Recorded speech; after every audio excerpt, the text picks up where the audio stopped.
Good afternoon. So, ngayon is 1 p.m., 1:30 p.m. So, let's go sa Bondi Beach, guys. Isa sa mga sikat na beach dito sa Australia.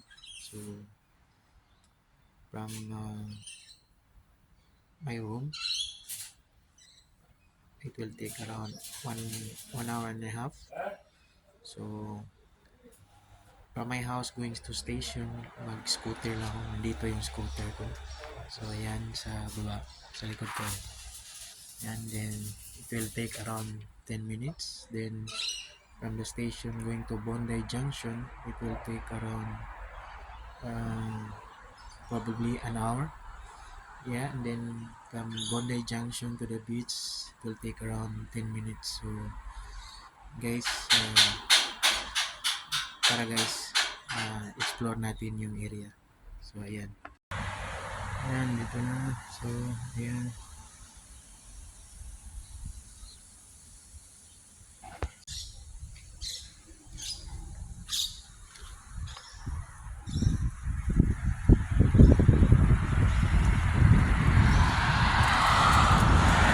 Let's go.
Junction.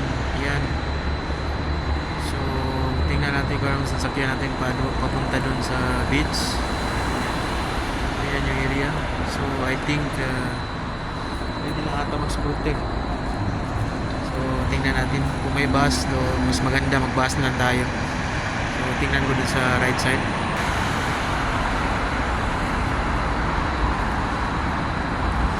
Medyo mainit.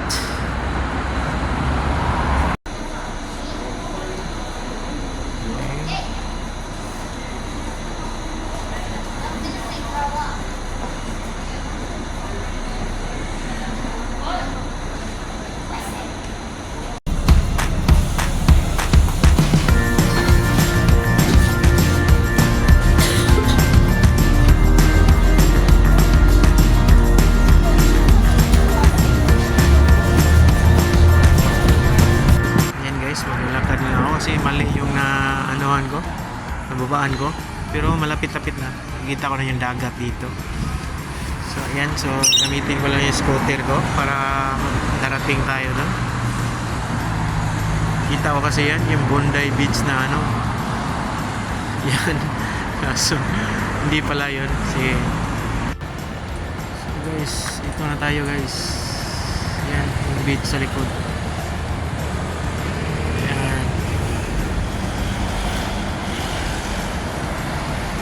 Tara, puntahan natin. Oh, ayan na guys. This is it. Ayan, dito.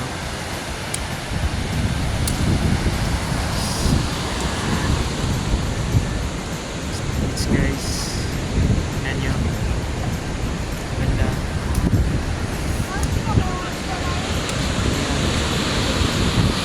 Ito yung pinamamahal sa Australia is the best beach daw po sa Sydney. Yeah. Oh my god. So, marami siyang nagsusurfing sa laki ng beach niya. White sandy beach. So, mamaya dyan tayo. Tingnan natin kung saan tayo bababa. So, laki.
jogging, yan, surfing, beaching. Yan. So ito yung pinagmamalaki ng Sydney. So first time ko dito. So usually doon ako nakatira sa Cronulla, which is opposite din dito, na marami ding beach. Pero mas maganda to compared doon. Yan. Kaso nga lang, maraming beach doon sa Cronulla. Separate siya. So dito is parang isahan lang dyan. Ayan. So maya guys, maliligo tayo. Ayan. So iwan ko lang makakatagal ba tayo dun sa liguan. Kasi sobrang lamig eh. Malamig. So ayan, magmamadali tayo. Nahanap ako ng saan ko to itatali yung scooter ko. Then digo tayo kagad. So ayan guys. So yung kung makikita nyo yung flag guys, yan, may kulay red at saka yellow. Yan, dalawa. So sa gitna nyan, dyan yung pwede tayo maligo. So yan, kasi may tawag dito, may lifeguard dyan. So the rest, so at your own risk na yan, naliligo sa out of the flag na yan. So ito yan guys. So, daming mga taga dito. So tourist. So malapit guys.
sa panonood hanggang sa ulo guys. So malamig at saka maalon. So ang ganda na tulog natin pag uwi natin guys. So thanks for watching guys, and subscribe to the channel sa hindi pa nakapag-subscribe.